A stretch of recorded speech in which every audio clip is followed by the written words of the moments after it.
Voici une autre bénédiction de la souffrance. C'est que la souffrance apporte la multiplication. Il dit si il ne tombe et ne meurt, il reste seul. Mais s'il accepte de mourir, regardez tout ça. Toutes ces fruits ne viennent pas de 10 arbres. Tous ces fruits ici sont les résultats d'une seule graine qui a accepté la souffrance. Tant qu'il n'accepte pas la souffrance, être planté sous terre, dans les ténèbres, dans le noir, personne ne le voit. Subir la pression extérieure de l'enterrement et la pression intérieure de la transformation qu'il y a dedans. S'il n'accepte pas ça, il ne deviendra pas une plante, il ne deviendra pas un arbre, il ne deviendra pas un arbre qui porte de fruits. Mais il faut qu'il accepte la souffrance. Et s'il passe par cette souffrance et que l'arbre devient grand, cet arbre va produire. Dans ce fruit ici, vous allez trouver qu'il y a plusieurs grains à l'intérieur. Il y a plusieurs grains. Au départ, il était seul. Mais en un seul fruit, il y a plusieurs grains. Et comme ça, dans un seul arbre, il y a plusieurs fruits. Et chaque saison, le même arbre, il porte plusieurs fruits. C'est comme ça que Jésus dit: je suis le vrai cep. Vous êtes les vignerons. Ça veut dire quoi? Moi je meurs et je vais sortir tel un arbre. Et vous allez sortir de moi. Et quand vous allez sortir de moi, on va porter du fruit. Et des fruits qui vont se multiplier. Prenons nos Bibles dans le livre d'Ésaïe, chapitre 53. On lira tous les versets du chapitre 53, c'est du verset 1 au verset 11e. Et ensuite, nous lirons Jean chapitre 12, du verset 20 jusqu'au verset 28. Ésaïe chapitre 53 du 1er au 12e verset. Qui a cru à ce qui nous était annoncé, qui a reconnu le bras de l'Éternel. Il s'est élevé devant lui comme une faible plante, comme un rejeton qui sort d'une terre desséchée. Il n'avait ni beauté ni éclat pour attirer nos regards, et son aspect n'avait rien pour nous plaire. Méprisé et abandonné des hommes, homme de douleur et habitué à la souffrance, semblable dont on détourne le visage. Nous l'avons dédaigné, nous n'avons fait de lui aucun cas. Cependant, ce sont nos souffrances qu'il a portées, c'est de nos douleurs qu'il s'est chargé. Et nous l'avons considéré comme puni, frappé de Dieu et humilié. Mais il était blessé pour nos péchés, brisé pour nos iniquités. Le châtiment qui nous donne la paix est tombé sur lui. Et c'est par ses meurtrissures que nous sommes guéris. Nous étions tous errants comme des brebis. Chacun suivait sa propre voie et l'Éternel a fait retomber sur lui l'iniquité de nous tous. Il a été maltraité et opprimé et il n'a point ouvert la bouche. Semblable à un agneau qu'on mène à la boucherie, à une brebis muette devant ceux qui l'attendent. Il n'a point ouvert la bouche. Il a été enlevé par l'angoisse et le châtiment. Et parmi ceux de sa génération, qui a cru qu'il était retranché de la terre des vivants et frappé pour les péchés de mon peuple. On a mis son sépulcre parmi les méchants, son tombeau avec le riche, quoiqu'il n'eût point commis de violence et qu'il n'eût point de fraude dans sa bouche. Il a plu à l'Éternel de le briser par la souffrance. Après avoir livré sa vie en sacrifice pour le péché, il verra une postérité et prolongera ses jours, et l'œuvre de l'Éternel prospérera entre ses mains. À cause du travail de son âme, il rassasiera ses regards. Par sa connaissance, mon serviteur juste justifiera beaucoup d'hommes et il se chargera de leurs iniquités. C'est pourquoi je lui donnerai sa part avec les grands. Il partagera les butins avec les puissants, parce qu'il s'est livré lui-même à la mort et qu'il a été mis au nombre des malfaiteurs, parce qu'il a porté les péchés de beaucoup d'hommes et qu'il a intercédé pour les coupables. Jean chapitre 12, verset 20 jusqu'au verset 28e, nous lisons au nom de Jésus. Quelques Grecs du nombre de ceux qui étaient montés pour adorer pendant la fête s'adressèrent à Philippe de Bethsaïda en Galilée et lui dirent avec instance: Seigneur, nous voudrions voir Jésus. Philippe alla le dire à André et Philippe le dire à Jésus. Jésus leur répondit: l'heure est venue où le Fils de l'homme doit être glorifié, En vérité, je vous le dis, si le grain de blé qui est tombé en terre ne meurt, il reste seul. Mais s'il meurt, il porte beaucoup de fruits. Celui qui aime sa vie la perdra. Et celui qui aime sa vie dans ce monde la conservera pour la vie éternelle. Si quelqu'un me sert, qu'il me suive. Et là où je suis, là aussi sera mon serviteur. Si quelqu'un me sert, le Père l'honorera. Maintenant, mon âme est troublée. Et qui dirais-je? Père, délivre-moi de cette heure. Mais c'est pour cela que je suis venu jusqu'à cette heure. 28. Père, glorifie ton nom. Et une fois vent du ciel, je l'ai glorifié et je les glorifierai encore. Amen. Reprenons nos places, s'il vous plaît. Le dimanche écoulé, nous avions commencé à parler sur les bénédictions de la souffrance. Je rends grâce à Dieu pour les réactions positives que cela a eu sur Internet. Beaucoup de personnes ont été édifiées par ce message. Et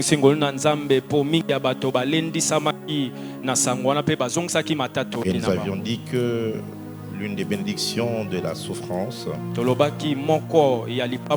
c'est qu'elle te transforme pour une exposition. Nous avions aussi dit qu'elle te donne une nouvelle révélation de Dieu. Aujourd'hui, par la grâce de Dieu, on essaiera de voir un point. Et ensuite, nous allons prier. Alléluia. Amen. Alléluia. Amen. Il y a des histoires qui sont des biographies de certaines personnes qui ont réussi.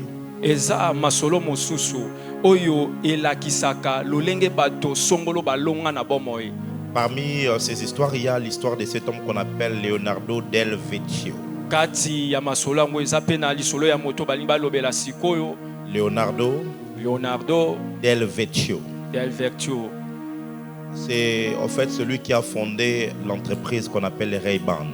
Non, la marque de lunettes, pardon, pas l'entreprise, mais la marque de lunettes. Parce que son entreprise s'appelle Luxottica. C'est parmi des hommes milliardaires dans le monde. C'est parmi des hommes extrêmement riches. Alors souvent, qu'est-ce qui nous arrive? Lorsqu'on voit un homme qui est riche, lorsqu'on voit un homme qui a réussi, on a comme l'impression que cette personne est parachutée directement vers le succès. Souvent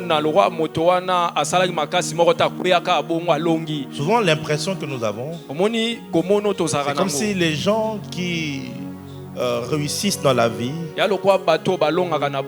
n'ont jamais eu des problèmes. Mais c'est lorsque tu te penches sur leur parcours et leur histoire que tu te retrouves inspiré par leur résilience et même c'est par quoi ils sont passés dans la vie. Alors cet homme, c'est un Italien. Il a fondé donc, comme je l'ai dit, l'entreprise Luxottica. C'est l'un des plus grands fabricants mondiaux de lunettes. Alors, sur internet, voici l'histoire qui est dite sur lui. On dit que son père est décédé pendant qu'il était encore petit. Et sa maman était tellement pauvre. Elle ne savait pas comment prendre soin de son enfant. À l'âge de 7 ans, sa maman est allée l'abandonner dans un orphelinat pour que l'enfant grandisse, qu'il soit pris en charge là-bas. Vous savez quelle douleur psychologique avec laquelle un enfant pourrait grandir, en sachant que je suis dans un orphelinat, pas parce que mes parents les deux sont morts, mais parce que ma mère à moi n'a pas su me garder avec elle. Et elle m'a donc laissé dans l'orphelinat. Et dès 14 ans, cet enfant a dû apprendre à se battre. À 14 ans, il est devenu un apprenti dans un atelier fabriquant des pièces en plastique. Les autres étudient, ils finissent l'école, ils partent à l'université et ils ont des emplois. Mais le chemin de cet enfant était tout autre. Rempli de souffrances, rempli de douleurs. Et là-bas, il a appris à fabriquer des lunettes. C'est là qu'il s'est découvert un don. Il avait une capacité de faire quelque chose de différent. Et c'est en 1961, avec très peu d'argent qu'il avait, il a décidé de se lancer avec une entreprise qui fabriquait des montures. Les montures, c'est, vous voyez les lunettes, il y a les montures. Et c'est comme ça qu'il a commencé seul, sans aide, sans travailleur, personne. Il avait un petit atelier dans lequel il travaillait. Il prenait beaucoup de temps à perfectionner ces montures pour que ce soit vraiment de bonne qualité. De plus en plus, lorsqu'il exposait cela, les choses ont commencé à intéresser d'autres personnes. Ça a pris beaucoup de temps. Mais finalement, pour faire court, cet homme Leonardo, son entreprise est parmi les plus puissantes entreprises qu'il y a en Italie. Alléluia. Alléluia. Amen. Il y a l'histoire par exemple de cette célèbre journaliste américain. Si je ne me trompe pas, elle doit être parmi les premières femmes noires à devenir milliardaire. C'est Oprah Winfrey. C'est une célèbre journaliste américaine. Une femme extrêmement influente. Mais lorsqu'on lit son histoire, on se rend compte que lorsqu'elle était encore adolescente, elle a été violée. Elle a eu beaucoup de problèmes psychologiques, beaucoup de traumatismes. Elle a grandi avec cette souffrance-là. Mais malgré toutes ces choses, cela ne l'a pas empêché de devenir grand. Je suis venu dire à quelqu'un, c'est vrai, tu souffres aujourd'hui. C'est vrai, tu peux avoir des défis. Mais si d'autres sont passés par des douleurs et que ces douleurs douleurs ne les ont pas empêchés de devenir grands, sache que ta souffrance ne t'empêchera pas de devenir grand. C'est ton amen qui me dérange. Tu dois être conscient de cela. Que la vie ne sera pas toujours facile. On ne servira pas la gloire sur un plateau d'argent. Ça va demander à ce que tu te battes, que tu te transformes, que tu te travailles, que tu deviennes la meilleure version de toi-même, que tu deviennes beaucoup plus tranchant, que tu sois parmi les meilleurs de ta génération, jusqu'à ce que Dieu a mis en toi puisse commencer à sortir et à bénir plusieurs. Dis-moi un amen bien. Non, dis-moi un amen mieux que ça. Dis-moi un amen mieux que ça. Et Ésaïe 53 nous retrace donc l'histoire de notre Seigneur. C'est la prophétie qui est donnée sur la mort du Seigneur Jésus.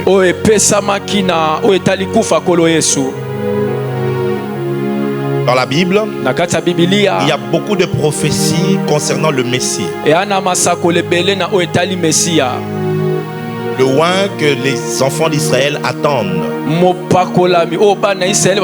Et pour la plupart de ces prophéties, on décrit le Messie comme un roi puissant, comme un roi glorieux, comme un grand combattant qui viendra délivrer Israël et qui viendra imposer la paix. La paix entre Israël et les nations, la paix entre Israël entre eux-mêmes, et la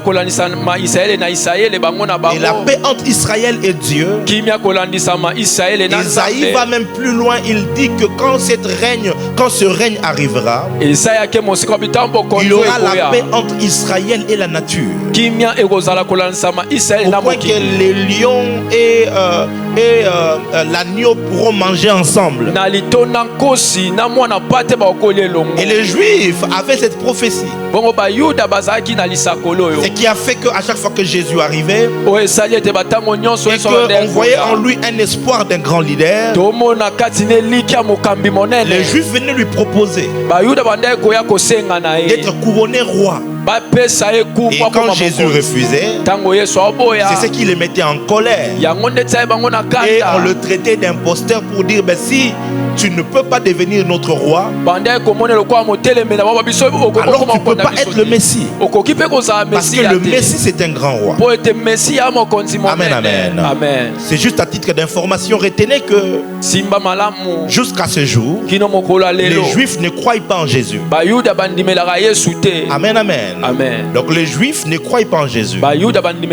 Ils sont obligés de tolérer les choses que les chrétiens font, les pèlerinages et tout ça, parce que ça fait entrer l'argent dans le tourisme. C'est beaucoup plus culturel. Aujourd'hui, même à Dubaï, le 25 décembre, vous allez voir qu'ils mettent des guirlandes, de tout ça, des sapins, alors que Dubaï est un pays musulman. Okay.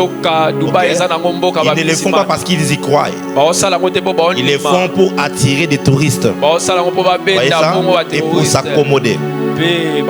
Et donc, les Juifs ne croient pas en Jésus.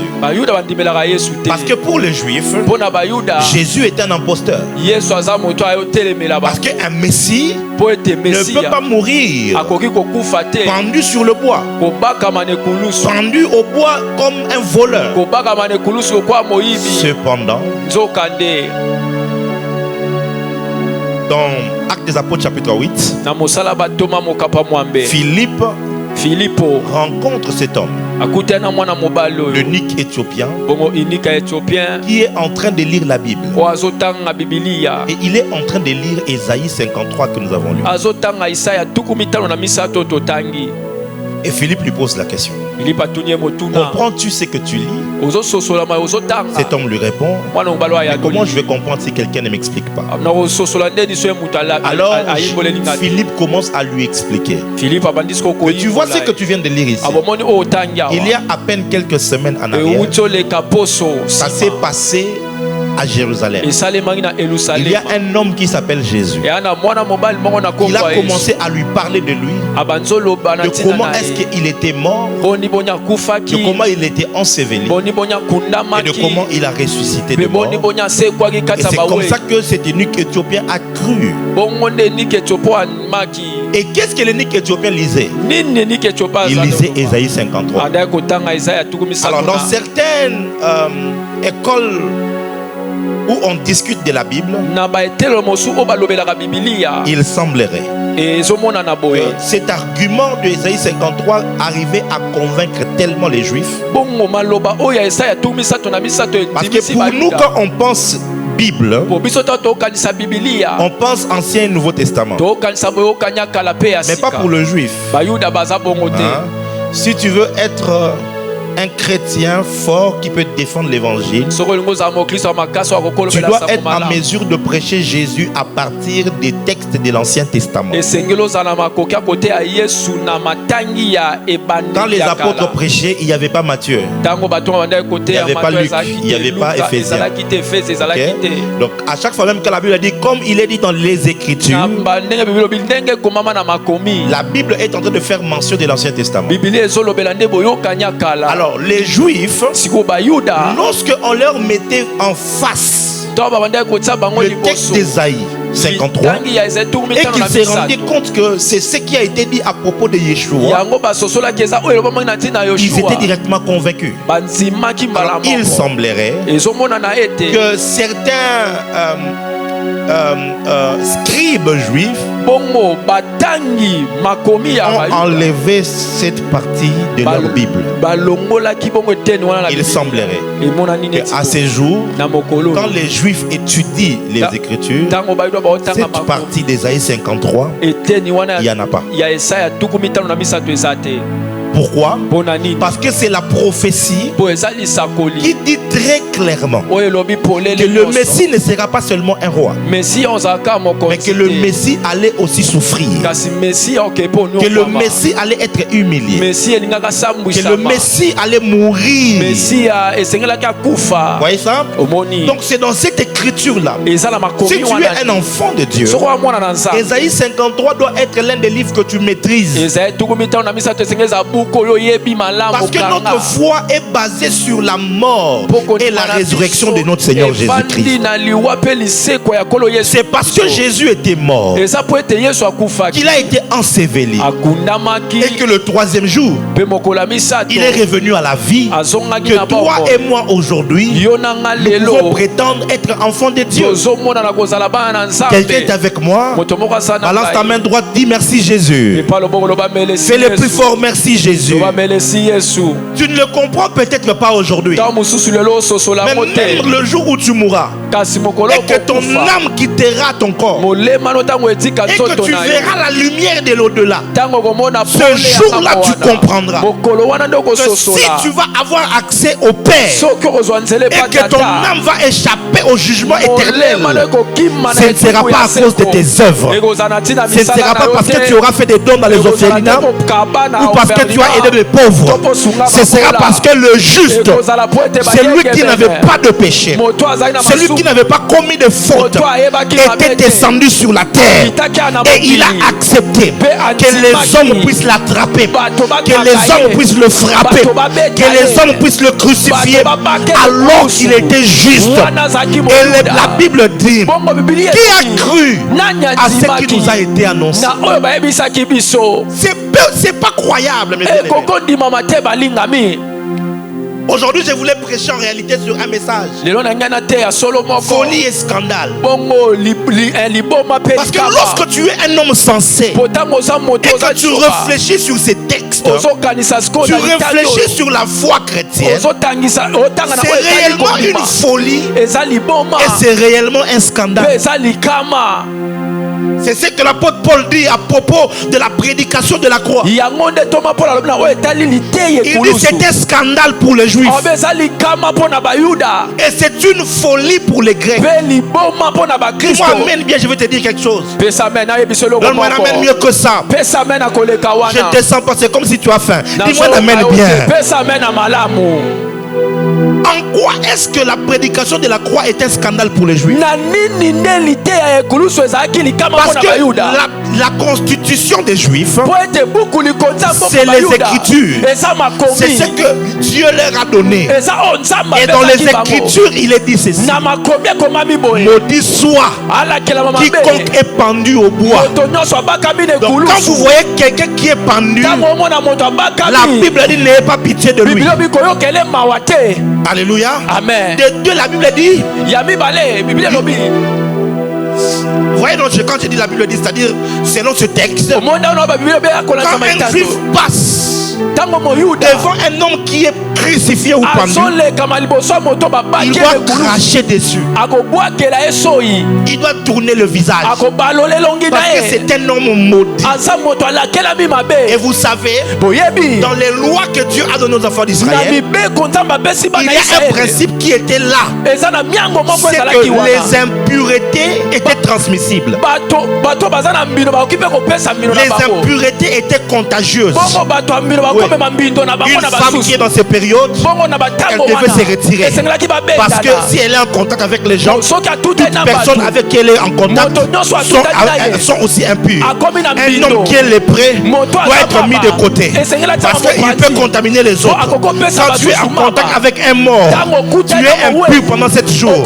Et si tu touches les gens seront impurs jusqu'au soir. Donc, une personne qui est maudite, tu dois le regarder de loin, détourner le visage et aller loin de lui pour que sa malédiction ne vienne pas sur toi. Mais c'est ce qu'on est en train de décrire par le prophète Esaïe. Il est en train de dire ceci: il s'est levé comme une faible plante, un rejeton qui sort d'une terre desséchée. Il n'avait ni beauté ni éclat pour attirer nos regards, et son aspect n'avait rien pour plaire. Ici, le prophète n'est pas en train de dire que Jésus était vilain, parce que lorsque Salomon l'a regardé, Salomon a dit que tu es le plus beau d'entre 10 000. C'est-à-dire que Jésus n'était pas vilain. Mais qu'est-ce que le prophète est en train de décrire? Il est en train de voir le visage de Jésus sur la croix. Et sur la croix, Jésus venait d'être frappé pendant plus ou moins une soirée, une nuit, toute la nuit entière, frappé, blessé. Il y avait le sang qui coulait partout. On lui a fait porter une couronne en épines.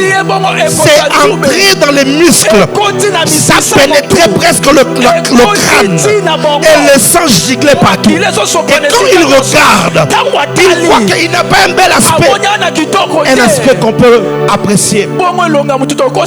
Il ne voit, il n'a ni beauté, il n'a pas d'éclat, parce que le jeune de 30 ans qui attirait les gens, qui faisait que les femmes des riches lui amènent de l'argent comme provision, à cet instant-là, son éclat était parti. Il était plongé dans les ténèbres. Le verset 3, il ajoute: méprisé et abandonné des hommes. Quand vous voyez ce texte, pendant 3 ans de sa vie, Jésus n'avait pas été méprisé, Jésus n'avait pas été abandonné, il était toujours entouré des hommes. Il marchait avec 12 apôtres, il avait des disciples avec lui. Mais la nuit où il fut arrêté, la Bible dit que tous ses disciples l'abandonnèrent, et même Pierre qui le poursuivait derrière, il l'a renié. C'est ce que le prophète est en train de voir.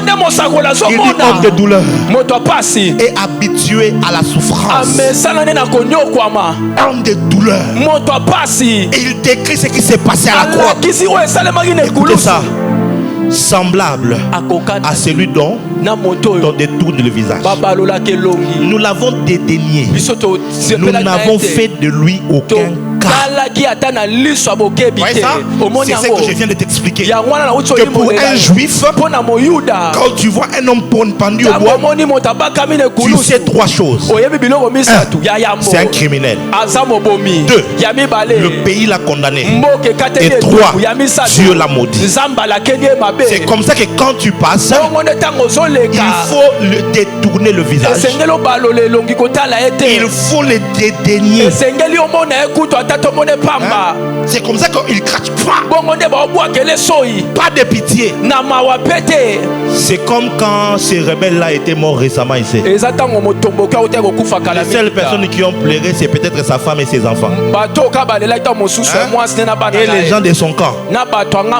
Mais pour tout le reste du pays, regardez sur internet. Vous voyez comment les gens étaient contents. Quelqu'un est mort, hein? Mais les gens sont contents. Quelqu'un me comprend? C'est comme le jour bientôt ici, quand l'un d'entre eux va mourir encore. Quand il va mourir là, les gens vont sortir dans les rues en train de marcher comme si Léopard a gagné la Coupe du Monde. Retenez ma parole. Je vous dis la vérité. Je vous dis la vérité. C'est exactement ce qui se passait. Aucun juif, aucun pharisien, aucun sacrificateur, aucun sadducéen, aucun scribe n'a eu pitié de Jésus. Aucun. Il était là pendu seul. Pendu seul. Verset 4. Il dit c'est de nos douleurs qu'il s'est chargé. Il dit et nous l'avons considéré comme puni, frappé de Dieu, humilié. Alléluia. Amen. Alléluia. Amen. Il y a quelque chose qui s'est passé il y a quelques semaines en Ouganda. Un monsieur a été arrêté pour avoir massacré et tué 4 petits-enfants. Il a vraiment tué 4 les petits-enfants de maternelle. Il les a tués. Et quand on l'a arrêté, il fait un aveu en disant que c'était pour faire un sacrifice rituel pour avoir beaucoup d'argent. Ça fait un scandale dans tout Ouganda. Tous les journaux en parlaient. Et vous savez quoi? La juge qui était en charge du dossier a prononcé un jugement, le condamnant à mort. Et à cause de ça, tu vas mourir. Et là, tout le peuple était content. Tout le peuple a acclamé. On dit oui, lui vraiment il mérite. Vous voyez ça? C'est exactement ce que les Juifs ont ressenti. La preuve, Pilate a posé la question. Il dit le jour de votre fête, je suis censé libérer une personne. Mais j'ai 2 prisonniers avec moi. Il y a un qui s'appelle Yeshua et l'autre s'appelle Barabbas. Qui choisissez-vous que je puisse libérer? Tous les Juifs ont dit libérer Barabbas, crucifier qui? Jésus. Ils ont désiré ça. Ils ont voulu ça. Je t'explique Ésaïe 53. Alléluia. Amen. Alléluia. Amen. Écoutez ça. Verset 7. Il a été maltraité et opprimé. Il n'a pas ouvert la bouche. Semblable à un agneau qu'on amène à la boucherie, à une brebis miouette, ceux devant ceux qui l'attendent. Il n'a pas ouvert la bouche. Et il a été enlevé par l'angoisse et le châtiment. Alors j'étais en train de vous expliquer la dimension du scandale. Maintenant, imaginez que tu dises à un juif que tu vois cet homme-là qui a été crucifié, c'est lui ton sauveur. Un juif normal, il peut te taper. La preuve, Paul a été lapidé 2 fois à cause de ce discours. Les juifs, ça ne le réjouit pas, c'est une honte. Alléluia. C'est un scandale que de mourir sur la croix. Maintenant, pour le grec, c'est une folie de dire que c'est lui qui est mort sur la croix, c'est lui le Messie. Pourquoi? Parce que le Messie étant un roi doit disposer d'une armée. Un roi doit disposer des dispositifs capables d'apporter la délivrance et la libération du peuple. Les Grecs sont des hommes intelligents. C'est là qu'il y a des philosophes, des gens qui réfléchissent. Maintenant que tu viens de le dire, un jeune de 33 ans est venu sur la terre sans armée, sans armement. D'ailleurs, on l'a arrêté. Il ne s'est pas défendu. On l'a condamné sur la croix. Et tu viens de dire que c'est lui qui est le roi. Ça, c'est une folie. Et l'apôtre Paul dit, cette folie et ce scandale-là, c'est ça qui sauve.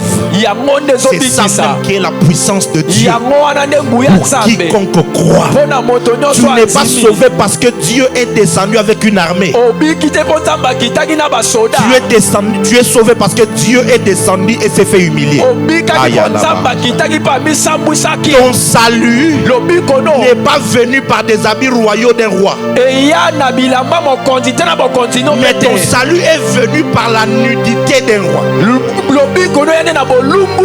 Ce n'est pas parce qu'un roi a été habillé que tu as été sauvé. My God. J'ai envie de prêcher ce matin. Mais c'est parce que un roi a été dénudé que tu as été sauvé. Ce n'est pas parce que quelqu'un a usé de la force que tu as été sauvé. Mais c'est parce que quelqu'un a usé de la faiblesse que tu as été sauvé. C'est ça même le mystère de l'énigme de Samson. Samson a rencontré un lion sur la route et Samson a déchiré le lion. C'est une honte qu'un lion tué par un homme. C'est une honte qu'un lion déchiré par un homme. Samson est parti. En revenant comme ça, il regarde dans le lion. Il trouve qu'il y a le miel dans le lion. Le miel. Jonathan a pris le miel. Il a pris le force. Et ses yeux se sont ouverts. Alors Samson donne il dit du fort et sorti le doux. My God, my God, my God, my God. Et de celui qui mange est sorti ce qui se mange. Les gens ont cherché. Ils ont demandé à la femme. La femme de Samson a donné l'interprétation. Mais en réalité, Samson venait de vivre quelque chose de plus fort. Parce que dans Apocalypse, lorsque Jean est en train de pleurer, parce qu'il n'y avait personne pour ouvrir le livre dans rompre le son, le vieillard lui a dit, voici le lion de la tribu de Juda. En réalité, il fallait que les hommes puissent déchirer le lion pour que le miel qu'il y a dans le lion puisse mourir. Je ne sais pas si quelqu'un me comprend. Le lion, c'est Jésus. Il fallait qu'il descende sur la terre, que les hommes l'attrapent, que les hommes le tuent. Lui qui était fort dans le ciel, il a fallu que de sa force sorte le doux. Parce que ce n'est pas le fort en Jésus qui sauve, mais c'est le faible en Jésus qui sauve. Je ne sais pas si je parle à quelqu'un. Lorsque Jean se retourne, il ne voit pas le lion. Lorsque Jean se retourne, il voit un agneau. Il voit celui qui est faible. Il voit celui qui est fort. Parce que ce qui t'a sauvé, ce n'est pas la force. Ce qui t'a sauvé, c'est la faiblesse, c'est la honte, c'est la nudité. C'est ça là que nous célébrons. Lorsque nous venons ici, ce qui nous a sauvés, c'est la honte de la croix. C'est la honte de la croix. Avance, prophète. Lorsqu'il a été crucifié, c'est maintenant que quand on a ouvert on a trouvé à l'intérieur qu'il y a du miel. Ce qui peut donner la vie. Avance, prophète. Ce qui peut donner la vie sort de la mort. Posez la question aux mamans. Elles vous diront, à chaque fois qu'il y a la vie, il y a la mort. Une femme meurt et ressuscite à chaque fois qu'elle donne la vie. Elle passe par la mort. Cette douleur-là, c'est la douleur de la mort. Elle meurt en elle-même. Elle meurt dans sa beauté. Elle meurt dans ses formes. Elle meurt dans son poids. Elle meurt dans sa taille pour donner la vie à quelqu'un. Il a fallu que Jésus accepte de se dépouiller, accepte de s'humilier, accepte toutes ces choses. Pourquoi je te parle de Jésus? Parce qu'au lieu de te parler de Oprah Winfrey, son histoire ne te sauve pas. Au lieu de te parler de l'histoire de Bill Gates, son histoire ne te sauve pas. Ça peut t'inspirer, mais ça ne t'apporte pas le salut. Mais l'histoire de Jésus, sa mort t'apporte la vie. Sa mort t'apporte le salut. Sa mort te réconcilie avec Dieu.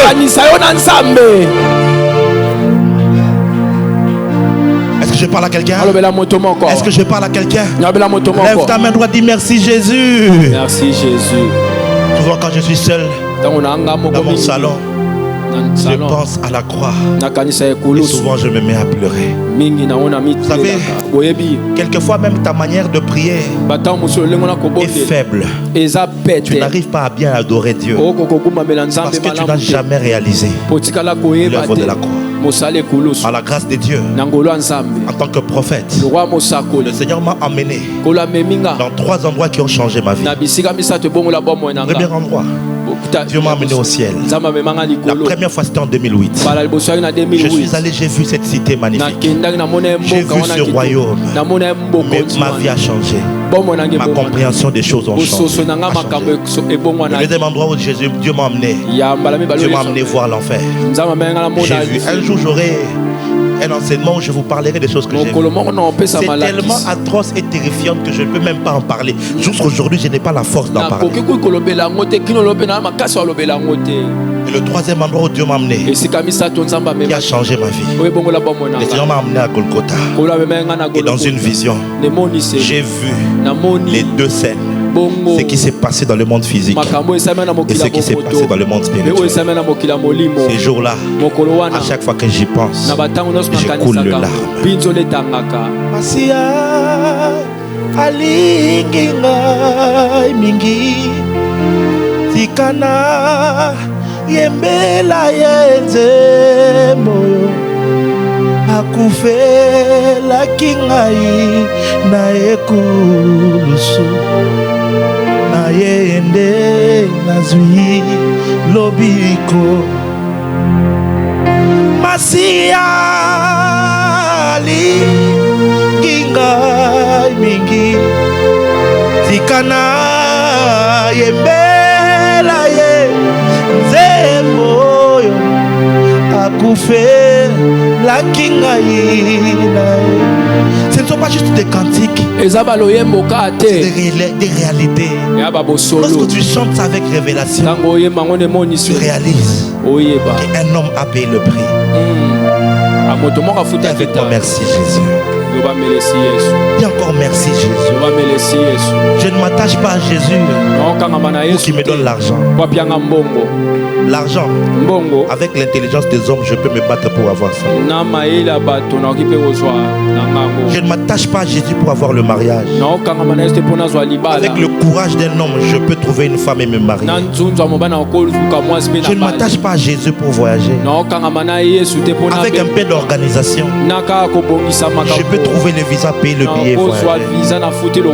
La seule chose que par moi-même je ne pouvais pas avoir, c'est le salut de mon âme. Je ne pouvais pas m'acquérir ça moi-même. Le seul moyen que ton âme soit sauvée, il faut que tu passes par le jugement, que tu traverses ce feu-là, un feu éternel. Et ce prix était tellement fort, aucun homme ne peut le payer. Aucun homme ne peut le payer. Et Jésus a fait pour moi la chose que moi j'étais incapable de faire pour moi-même. Et il m'a sauvé. Il m'a donné la vie. Une vie pas terrestre, mais la vie éternelle. C'est ce que Jésus a fait pour moi.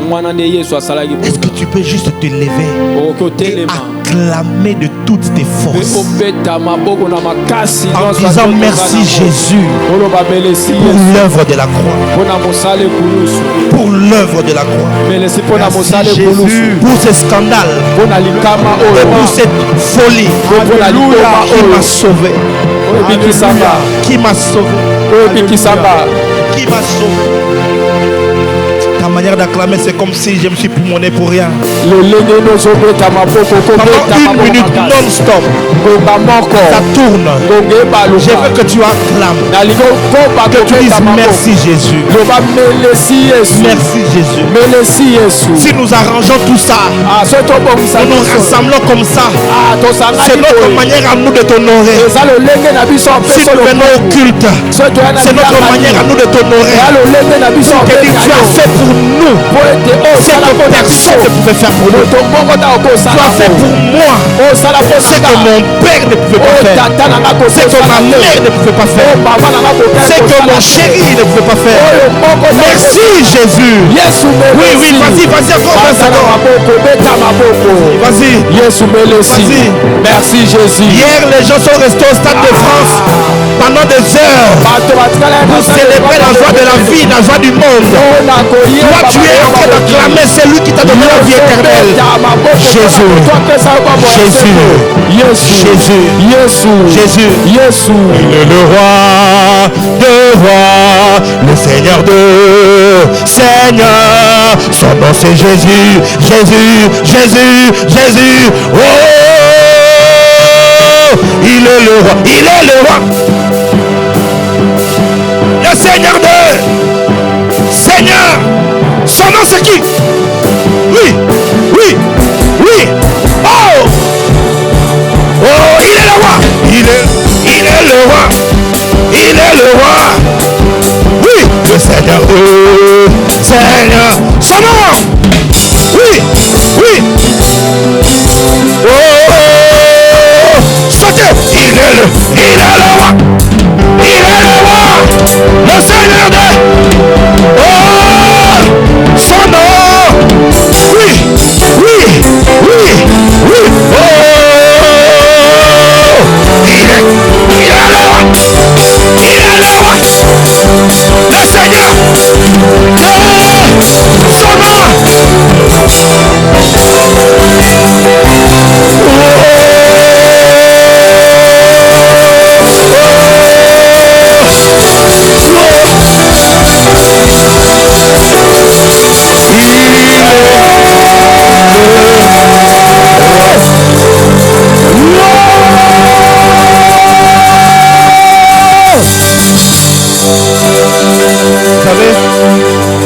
Au stade, généralement, quand quelqu'un a marqué et qu'ils sont dans la joie, ils chantent oh, oh. Maintenant, nous ici, on va chanter Jésus.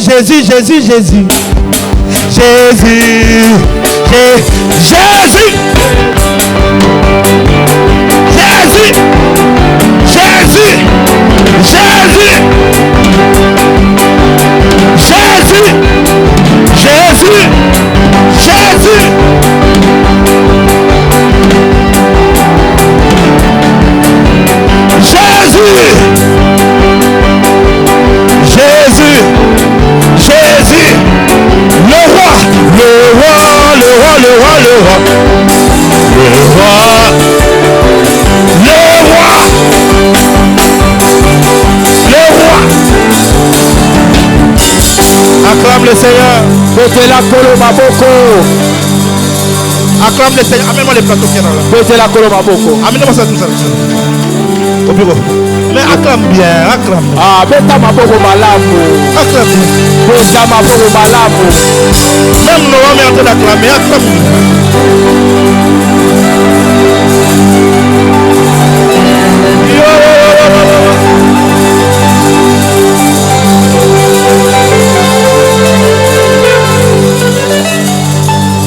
Maintenant, mets-toi, je vais commencer la prédication.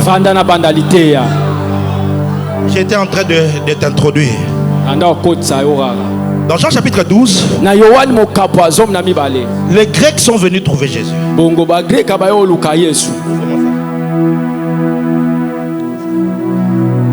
On est venu dire à Jésus, les Grecs veulent te voir.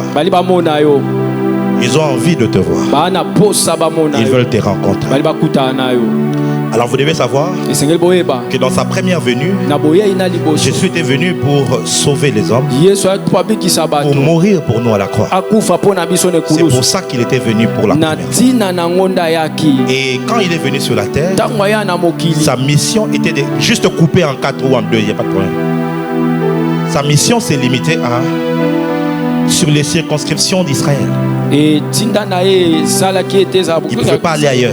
Et même quand il a envoyé ses disciples, il leur a dit restez, ne partez pas chez les Samaritains, ne partez pas dans les autres villes. Parce que quand il est venu, il est d'abord venu chez les siens. Alléluia. Maintenant, les gens des étrangers sont venus le voir. Ils veulent le voir. Ils veulent le rencontrer.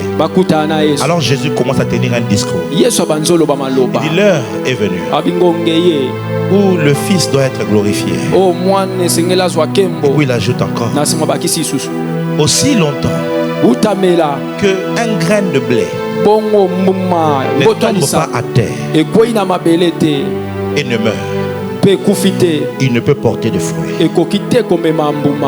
Je prends l'exemple de cette graine. De cette graine ici.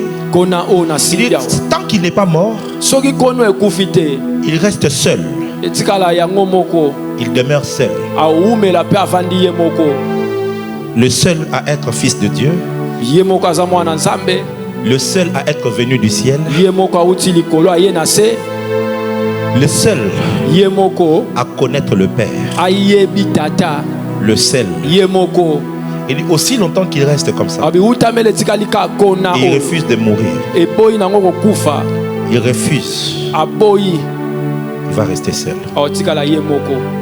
Tu vas comprendre pourquoi j'ai commencé avec toutes ces histoires ici. Parce que quand Jésus commence à dire ses discours, Jésus commence à réaliser. Il a eu 3 ans de succès. 3 ans de faire des miracles. À faire des croisades dans des villages et des plaines terribles. Avoir une réputation d'un homme terrible. Non? Il réalise que les prophéties de sa naissance se sont accomplies. Les prophéties de son ministère se sont accomplies. Maintenant, la prophétie de sa mort doit aussi s'accomplir. Et si vous vous souvenez, à Gethsemane, Jésus n'avait plus envie de mourir. Il n'avait plus envie de souffrir. Il a prié en disant à Dieu, si c'est possible, enlève cette coupe. Parce qu'aucun être humain normal peut accepter la souffrance. Personne.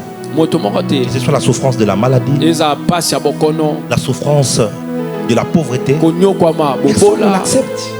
C'est comme ça qu'il y a des révolutions dans des nations. Des gouvernements sont renversés à cause de la souffrance du peuple.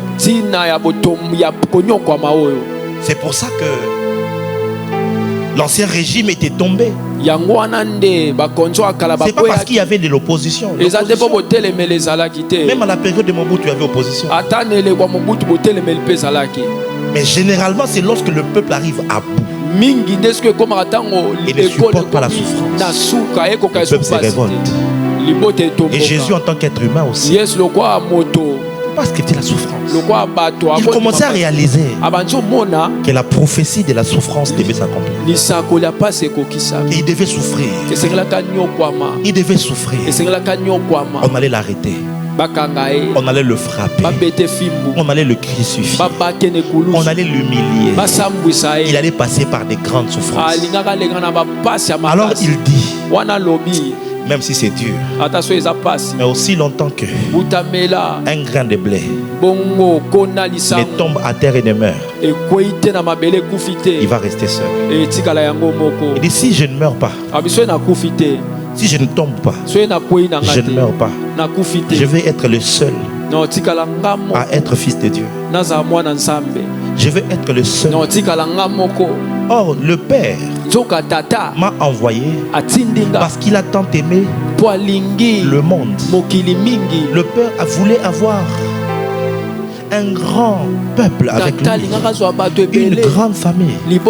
Alors il a pris une graine, il l'a plantée sur la terre. Mais il faut que la graine accepte de mourir, de passer par la souffrance. C'est l'une des raisons que Dieu accepte que tu passes par la souffrance. Est-ce que je peux parler? Avance, prophète. Voici une autre bénédiction de la souffrance. C'est que la souffrance apporte la multiplication. Il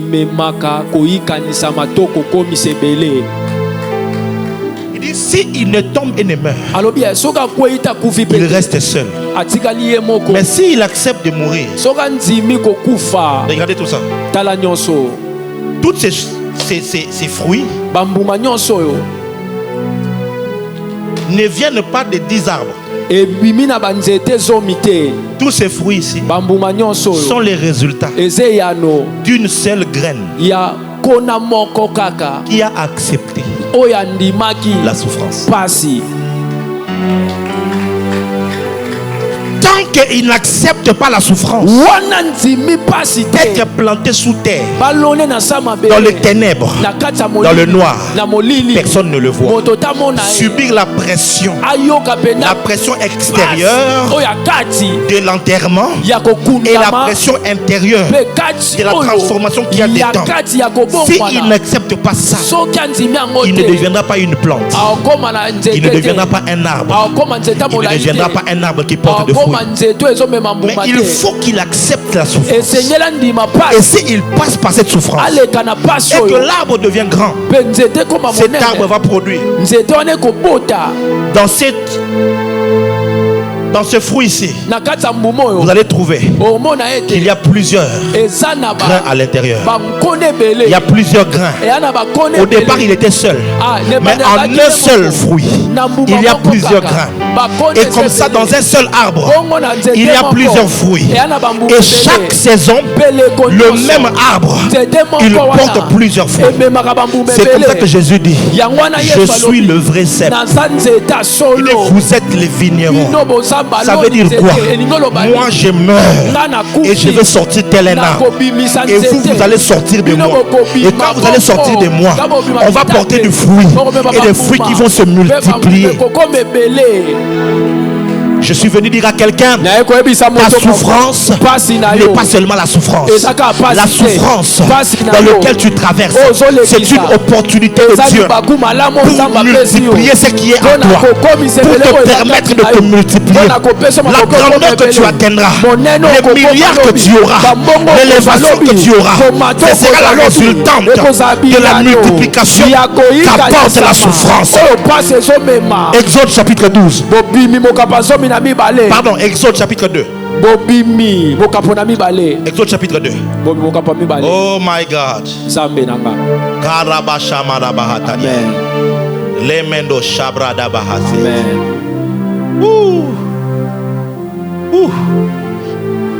Non. Exode chapitre 1, pardon.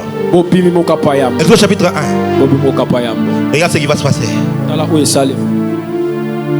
Le verset 8.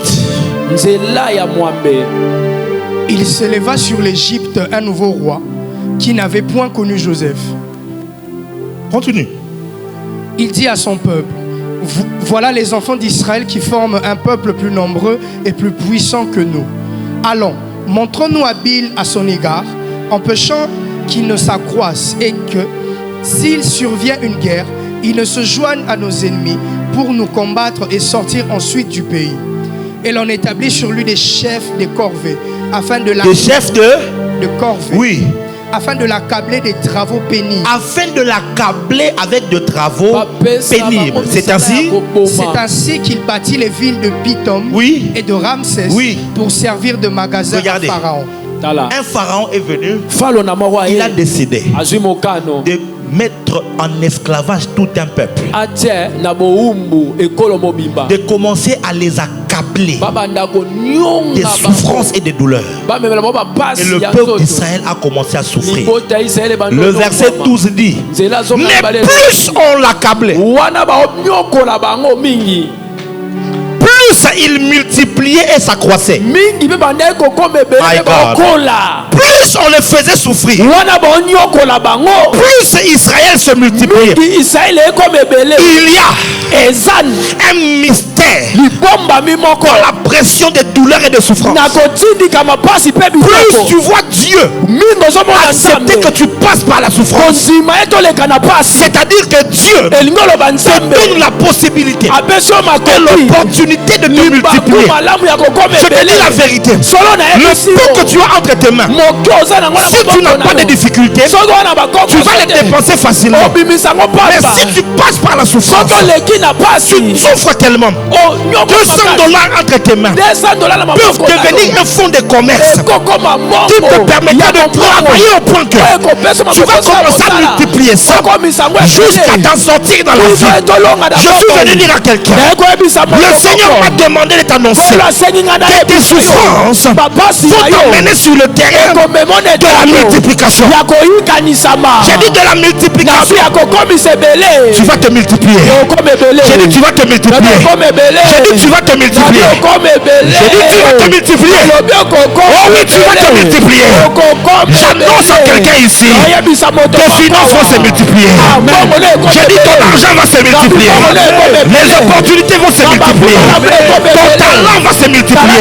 Ton intelligence va se multiplier. Là où tu ne voyais pas d'opportunité, tu vas commencer à voir des opportunités multipliées. Pourquoi? Parce que la souffrance occasionne la multiplication. Au départ, il était seul. Jésus sur la terre, le seul Fils de Dieu sur la terre. Mais quand il accepte la souffrance, il meurt, il ressuscite. Il dit à Marie de Magdala, va dire maintenant à mes frères, va dire à mes frères, je monte vers mon Dieu et leur Dieu. Je monte vers mon Père et leur Père. 50 jours après, l'apôtre Pierre prêche. Il prêche Jésus là.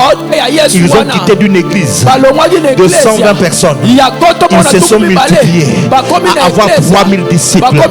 Et l'évangile de Jésus-Christ a connu une multiplication terrible. Parce que Jésus était passé par la souffrance. Jésus est passé par la souffrance. Dans Actes chapitre 7, le livre des Actes est assez merveilleux. C'est la naissance même de l'église. Dans Actes chapitre 1, c'est au fait le dernier testament de Jésus. Il parle avec ses disciples. Il leur donne des instructions. Dans Actes chapitre 2, c'est le Saint-Esprit qui descend au jour de la Pentecôte. Dans Actes chapitre 3, c'est le miracle du paralytique qui était à la porte de la belle. Lorsque ce paralytique a marché, la persécution a commencé. Jésus avait souffert, mais les disciples ont commencé à souffrir. On les a arrêtés. Dans Actes chapitre 4, ils ont fait une prière. Donne à tes serviteurs d'annoncer ta parole avec une pleine assurance, en étendant ta main pour qu'ils se produisent des miracles, des signes et des prodiges. Ils furent remplis du Saint-Esprit et les miracles ont continué. Dans Actes chapitre 5, l'église commence à s'organiser parce qu'il y avait des problèmes maintenant. Ananias et Saphira ont mangé l'argent qu'ils devaient donner à Dieu. Ils ont été tués. Dans Actes chapitre 6, on a établi des diacres pour essayer de mettre l'ordre dans l'église, ceux qui devaient servir dans les tables. Dans Actes chapitre 7, un drame arrive. Mes frères et sœurs, on prend un des disciples de Jésus qui s'appelle Étienne. Et pour la première fois, après la crucifixion de Jésus, on va lapider un disciple. On le tue. Jésus n'a pas intervenu. Jésus n'a pas intervenu. Et ce qui est même grave, avant de le tuer, quand ils avaient seulement l'intention et la colère, Étienne regarde le ciel. Il dit, oh, je vois le ciel ouvert. Je vois le Fils de l'homme debout à la droite du Père. Jésus est debout, mais il ne le sauve pas. Jésus est debout. Il n'empêche pas assez qu'on ne lapide pas Étienne. Quelle honte. Quelle honte pour l'église. Vous qui dites avoir la puissance. Où est votre Dieu? Où est votre Dieu? Vous qui dites que vous avez la gloire. Comment il n'a pas intervenu? Comment un homme comme Étienne est mort? L'église s'est dispersée. L'église s'est dispersée. Oui. Ils ont commencé à fuir de ville en ville. Et là, on arrive à Samarie. On voit un diacre qui s'appelle Philippe, le produit de la souffrance. Quand il arrive là, le réveil arrive à Samarie. L'évangile touche Samarie. Tout Samarie s'est converti. Et dans Actes chapitre 9, c'est lui qui était debout que Étienne avait vu. Or il montait sur les chevaux et sur les chérubins spirituels. Dans Acte 9, il apparaît à Paul. Donc en fait, en réalité, quand la souffrance était sur le point d'arriver, Jésus s'est mis debout parce qu'il savait que cette douleur allait enfanter un Paul. Parce que la mort d'Étienne, c'était en fait la maternité où Paul allait naître. Et par Paul, en fait, c'est que les gens ne savent pas, Paul est la continuité du ministère d'Étienne. En fait, Paul, c'est la multiplication de la sémence d'Étienne. C'est parce que Étienne est tombé que Paul est monté. Et quand Paul est monté, l'église de Corinthe est née, l'église de Fès est née, l'église de Thessalonique est née, l'église de Galatie est née, l'église My God, l'église de Philippe est née, les églises de Rome sont nées. Paul a tellement porté du fruit parce que un des disciples n'a pas eu peur de la souffrance. Un des disciples a accepté pour dire, si c'est par là que je vais monter. J'ai vu Jésus debout, mais c'est pas pour me sauver. J'ai vu Jésus debout parce qu'au travers moi, Paul sera sauvé. Parce que la vérité est que ce jour-là, Paul avait entendu l'évangile. Il a entendu la prédication d'Étienne. Ça n'a pas agi tout de suite. Mais quand Jésus est arrivé, la sémence a produit des fruits. Je suis dit, venez dire à quelqu'un, tu souffres aujourd'hui. C'est parce qu'il y a en toi quelque chose qui doit sortir. Au travers de toi, les nations doivent sortir. Au travers de toi, la grandeur doit sortir. Au travers de toi, une position qui va changer l'histoire de ta famille doit sortir. Alors n'aie pas peur. C'est vrai, c'est dur. C'est vrai, ça fait pleurer. Mais accepte de passer par là. Si Jésus est passé par là, toi aussi accepte d'y passer. Puisque Jésus est mort, toi aussi accepte la souffrance. Mais ce que j'aime, Jésus est mort, mais il n'est pas resté mort. Parce qu'il est ressuscité. Ça veut dire que si Jésus est ressuscité aussi, c'est que toi aussi. C'est que toi aussi. C'est que toi aussi. Tu t'en sortiras. J'ai dit tu t'en sortiras. Tu sortiras de cette crise. Tu sortiras de cette crise. Tu sortiras de cette bataille. Tu sortiras de ce combat. Tu sortiras de cette humiliation. Tu sortiras de ces pleurs. Je suis venu parler comme un prophète. Je suis venu parler comme un prophète. Tu vas t'en sortir. Qu'il le veuille ou pas. Les pharisiens étaient tellement persuadés que Jésus est un monsieur qui peut faire des choses. Ils voulaient tellement les maintenir dans la tombe.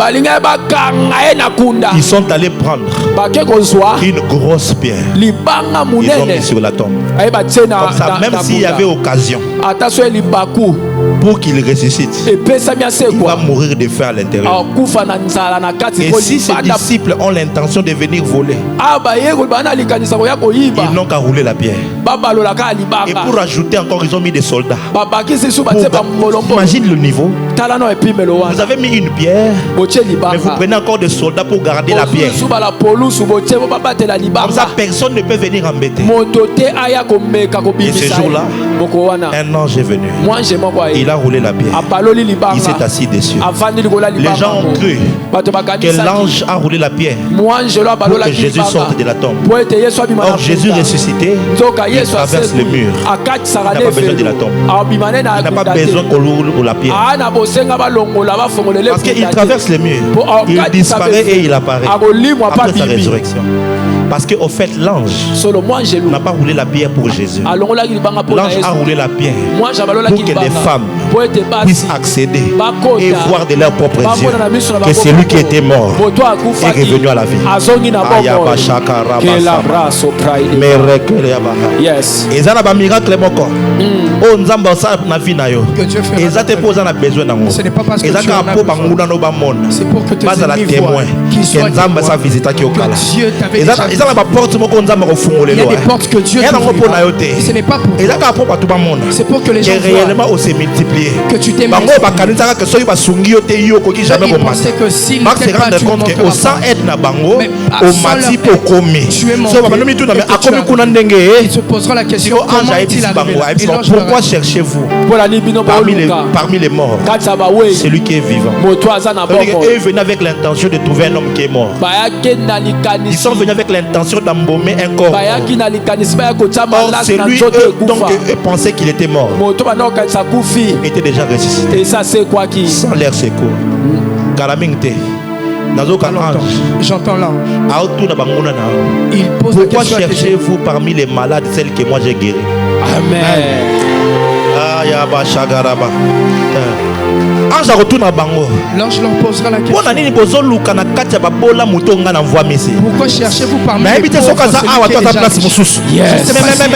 mais c'est la prophétie que je viens de t'annoncer. L'ange va poser la question. Pourquoi cherchez-vous parmi les célibataires celui que j'ai marié? Pourquoi cherchez-vous parmi les humiliés celui que j'ai honoré? Parce que la pierre ne sera pas roulée pour que tu sortes. Jésus te fera déjà sortir. Mais la pierre roulée, ce sera le site pour que eux voient. Yes. Nazo ko annoncer au saison moko. Je t'annonce une saison. Soko lobi nanga mena bien appelé prophétique. Avance prophète. Na ko annoncer au saison ya matalana prophétique. Yes. Viens t'annoncer une saison de Matthieu vu prophétique. Elingi koloba. Saison élévation na yo. Et kozala ko bata maté. Amen. Na kelele on les a pour ba mona. C'est on a joué la quantité. Écoutez-moi, un ministre n'est pas nommé ni notifié le jour où on publie à la télévision. Je répète, un ministre n'est pas nommé ni notifié le jour où on annonce le gouvernement à la télévision. Un ministre est nommé. Le président ainsi que son premier ministre, il constitue le gouvernement. Avant la publication, on notifie tous ceux qui sont nominés. On les enlève de leur maison. On les amène à l'hôtel. Pour nous ici à Kinshasa, on les met dans un hôtel quelque part. Je ne vais pas faire leur publicité. Et tous ils sont là-bas. Mais à quoi sert la publication? La publication, c'est la pierre qui est enlevée. C'est pour que tout le monde soit au courant. Comme normal. La personne qui a commis excellence. Yes. Elle est devenue excellence.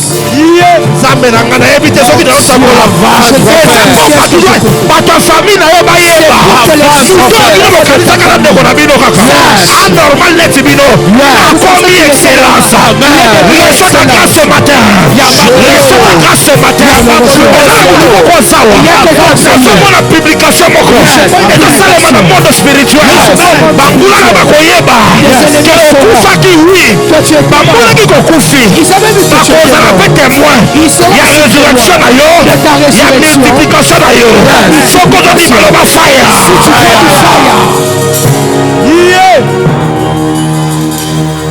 Le processus de la mort n'est pas facile. Ça fait pleurer.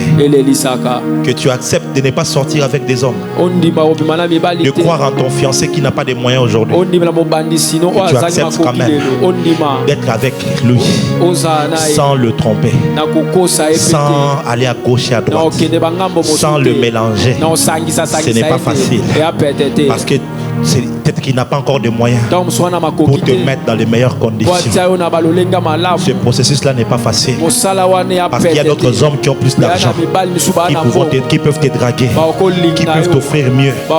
Mais leur offre, c'est juste de te sortir de la terre pour te mettre à l'espace. Et si tu es à l'espace, tu restes seul. Mais si tu acceptes cette souffrance-là, de commencer la vie avec cet homme-là, de commencer à travailler, de construire quelque chose ensemble, dans quelques temps, vous aurez un arbre. Et cet arbre va commencer à produire des fruits. Va commencer à produire des fruits. C'est l'histoire de la JLC. Quelquefois, diriger l'église n'est pas facile. Être avec des gens, vous prenez des gens comme ça, qui ne sont pas forts, qui n'ont pas de forme. Mais il faut prendre ces gens-là. Chaque jour, il faut que j'accepte de mourir dans la prière, dans le jeûne, prêcher la parole, discipliner là où il faut le faire, crier là où il faut le faire. Quelquefois, tu as envie de lâcher, tu as envie de te décourager. Mais j'ai dit non. C'est une sémence que je mets à terre. Bientôt, l'arbre de la JLC va commencer à produire des fruits. Ceux qui sont faibles aujourd'hui deviendront des forts de demain. Ceux qui n'ont rien aujourd'hui, ils auront beaucoup demain. Ceux qui ne sont pas connus aujourd'hui, ils seront connus demain. Et la JLC va se multiplier partout parce que c'est une sémence qui est plantée à terre. Supporte les épreuves. Supporte la douleur. Je ne t'empêche pas de pleurer. Je t'empêche juste d'abandonner. Pleurer est normal. Je ne t'empêche pas de pleurer. Pleure à chaudes larmes si tu veux, mais n'abandonne pas. Va jusqu'au bout. Parce que dans ce processus, la multiplication s'active. La multiplication s'active. Aujourd'hui, 2000 ans plus tard, on parle de Jésus. Pas parce que Jésus a écrit un livre, parce que ses disciples ont écrit.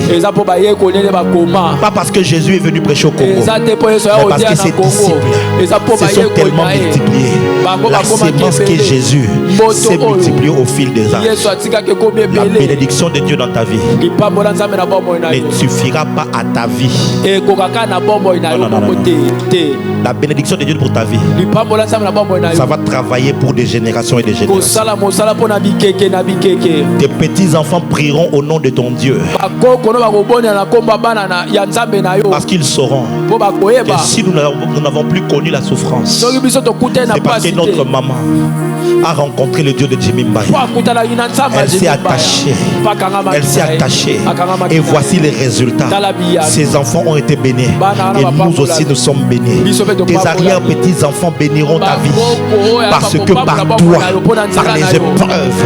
Et la Bible dit, le verset 10 d'Ésaïe 53. Il a plu à l'Éternel de le briser par la souffrance. Il a plu à l'Éternel de le briser par la souffrance.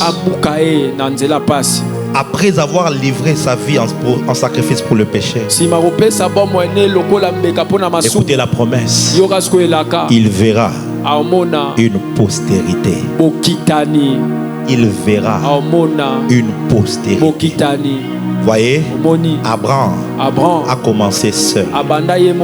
Après, il a eu Isaac. Après Isaac a eu Jacob. Jusque-là, c'est normal. C'est ça le processus de l'exponentiation. 3 générations exponentielles. Il faut 3 générations pour que l'exponentiel explose. 2. Exposant 5. 2 exposant 5. C'est 2 fois 2 fois 2 fois 2 fois 2 fois 2 fois 2 fois 5.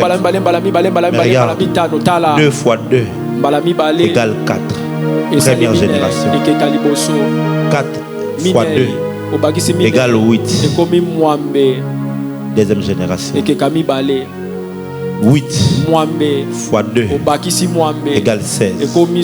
Troisième génération.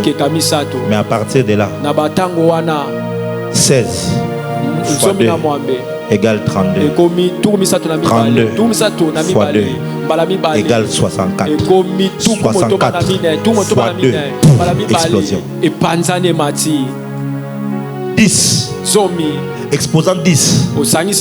10 fois 10 fois 10, 10 fois. Quand tu vois 10 fois 10, c'est 100. 100 fois 10, c'est 1000. 1000 fois 10, c'est 10 000. À partir de là, quand tu fais 10 000 fois 10, 100 000 fois 10, 1 million. C'est la force de la multiplication qui vient parce que tu as accepté la pression. Il y a quelqu'un ici. Dans quelques années, tu diras à tes enfants, attachez-vous à Dieu parce qu'il est fidèle. Je suis passé par beaucoup de choses. Regardez la vie de notre chef de l'État. Quand vous le voyez, beaucoup de personnes pensent à sa vie lorsqu'il était en Belgique. Mais quand vous rentrez plus tôt, vous allez voir qu'à plusieurs reprises, ils ont été envoyés au village avec leur papa. Les enfants qui étaient au Congo, à Kinshasa, dans la capitale, ils se retrouvent au village à cause de la souffrance de leur papa. À cause de la souffrance de leur papa. Combien de fois on a proposé à leur papa de trahir, de se compromettre, de prendre les armes? Il a refusé. Et il est mort dans la honte. Il est mort dans l'humiliation. Mais de cette humiliation-là est sorti un Fati qui gouverne le pays, qui dirige la nation, qui préside toute la nation. Et citez-moi un seul fils de Tshisekedi qui est pauvre aujourd'hui. Citez-moi un seul petit-fils de Tshisekedi qui est pauvre à ce jour. Vous voyez ça? La souffrance qu'il a endurée, Etienne Tshisekedi a produit des fruits. Un enfant qui est à la tête d'une nation. Et toute la famille qui est bien positionnée. Aujourd'hui, ça profite même aux gens qui connaissent la famille. Tu n'es pas de la famille, tu es l'ami. Tu as grandi, maman te connaissait, on t'envoyait. Il y a des gens comme ça qui se retrouvent dans des positions parce que l'arbre a produit des fruits. Tu es un arbre, tu es une graine. Tu vas tomber, tu vas être broyé, tu vas mourir peut-être, mais sache-le, tu vas ressusciter aussi. Tu vas devenir un arbre et tu vas avoir des fruits comme cette graine de l'orange qui s'est multipliée, qui a eu beaucoup de fruits. Que Dieu te bénisse. Acclame le Seigneur. Acclame le Seigneur.